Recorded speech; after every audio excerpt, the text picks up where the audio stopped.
to another episode of St Vincent Untold Stories. On this episode, we look at Ellison Richardson, aka Raka. How often do you hear that bad man send police to Dovecat?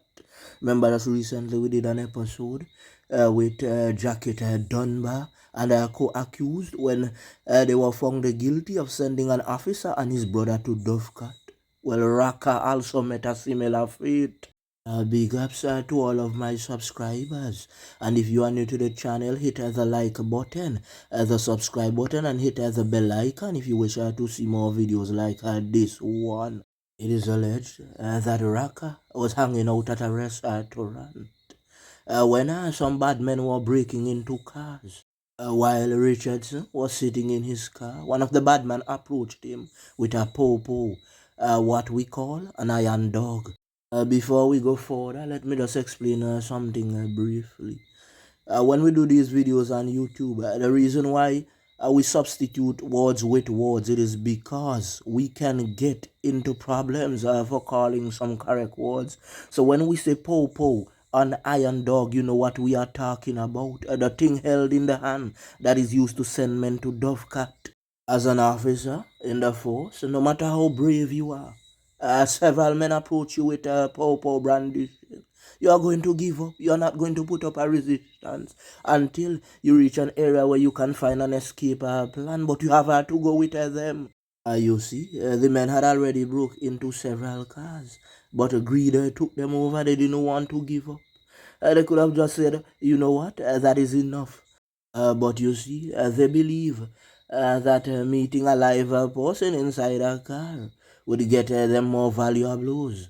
You see, at first, they didn't know that he was an officer.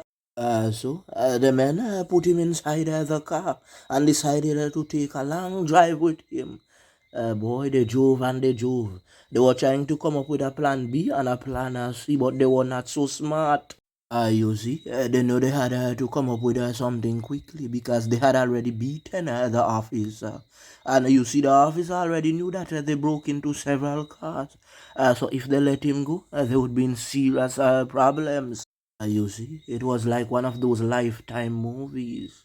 They put the man in the trunk of the car, so the trunk was beating up. Boop, boop, boop, boop, boop, boop, boop. Let me out, please. Let me out, please. They took the officer to the Rabuka Dry River. But when they got to Rabuka, the car started to roll on some stones and started to boot up. Doop, doop, doop. So they could not go further. You know, they probably chose Rabuka because sometimes at night it is very lonely. Several times in the past, persons have reported that they were robbed at Rabuka. It is alleged that Rabuka is a favorite spot for Dunian. Men go there with their cars at late night with women to get dooning done. But what they don't know, that area is very lonely. Anybody can approach you and knock on the window with a po-po. You see at Rabuka, sand mining is done there. So no one actually lives in the spot where the vehicles go. You see, the men wanted to go very far up in Rabuka, but because of the stones, they had to turn back. So they decided to drive down some more. So when they drove down some more, they went to an area called Bellevue. When they went there, now they took the officer out of the car, and the officer was pleading and begging for his life, saying, please take the car and leave me alone. I will give you the car, you don't have to hurt me. Boy, the man they make a search and pull out the officer's ID card. When one of the bad men spotted the ID card, he said, oh, you're an officer. I am going to send you straight to Dovecat tonight. Do you remember the street code of the Italian mafias? You never touch police officers, right? Because it's going to bring a lot of heat on you. It seems like them man are smart. Them man are sit down and observe and watch some movie and show the real thing go. Boy, anytime you do that, you are going to get yourself in serious problems. Plus, once the police post you on the wanted posters, people are going to call in immediately. While the officer was there pleading, one of the bad men took a big stone and dropped it on the officer's head.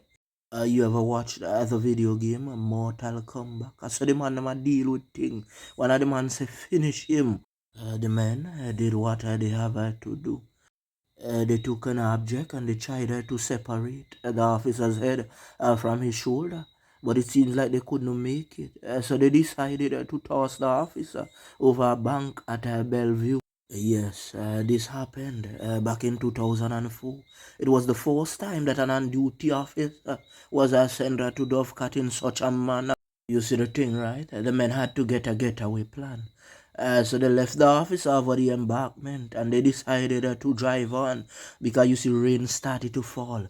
So they told themselves that yes, the seawater would come up and take away the officer and the rain would destroy the evidence and they would just drive back home and nobody would actually see them or say anything. So they drove until they got to the leeward side. But they knew that evidence would be inside the vehicle. So they decided to set it on fire. It is alleged that men started to get scared. They started to talk. They got frightened. Remember, I draw back to you again with the Pablo Escobar scenario when he was hiring the men that was sending other men to Dovecat when he gave them the picture and a young bike to complete the mission. And when the mission was complete, he gave them the money. But seeing that it was the first time some of those bad men were sending men to Dovecat, they got scared. So every time they looked in the mirror, they saw the men that they sent to Dovecat. So their mothers had to take them into a church to get anointed. You see, at that time, some of the boys involved in the thing with Raka were very young. And young men are going to hold them stomach. Every time police do so, doop, doop, doop. Tell us who do it, boy. Did you do it? A man start to squeal and say, no, I him do it, I him do it. So they pointed their fingers at the three main suspects. You see, at the time, the police had 4 men in custody and they wanted 2 more. So they posted wanted posters. You see, the people them from Leeward decided to say no, sir. We don't want those guys in our area. Let us sell them out quick and fast. Some are saying that the fastest thing to get is sold a hotter bread. But those men were sold out faster than a hotter bread. You see, Raka had pleaded with them, but they didn't listen. The man told him that he had some children and he was the breadwinner. He had to take care of his family. But the bad man still went forward and did what he had to do. You see, I know one of Raka's son personally, and up to this day he's still traumatized because he still talks about his father. And remember, I told you that I have lived all over St Vincent and the Grenadines, so I know his family from the Glen area.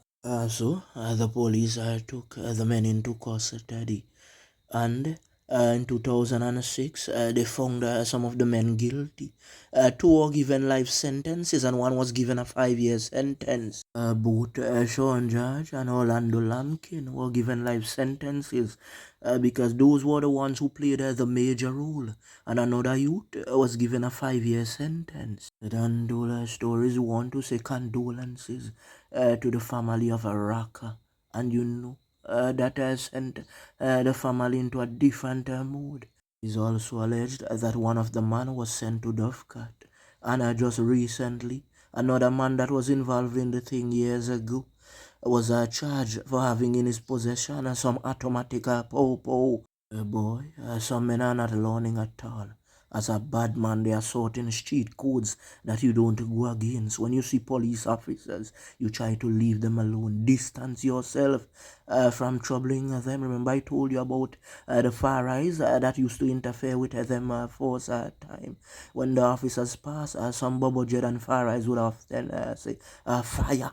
Atalava. And the police would start going after them. But those that did not say anything, they did not see the police at all. The police would just shout and say, Farah, Rasta, hygiene. And the Rastas would just shout back and say, yes, officer. But it have some who did say, Babylon, burn. It is alleged that the men were given life sentences because they did not show any remorse at all. You ever watch Top Shotters when the bad man say, hello, I take the puff puff and left the money now. I seems the officer did not tell them and I just take the car and go on. I remember I done told us stories we don't style a jailer. We just pray and hope that these men are properly rehabilitated while they are incarcerated.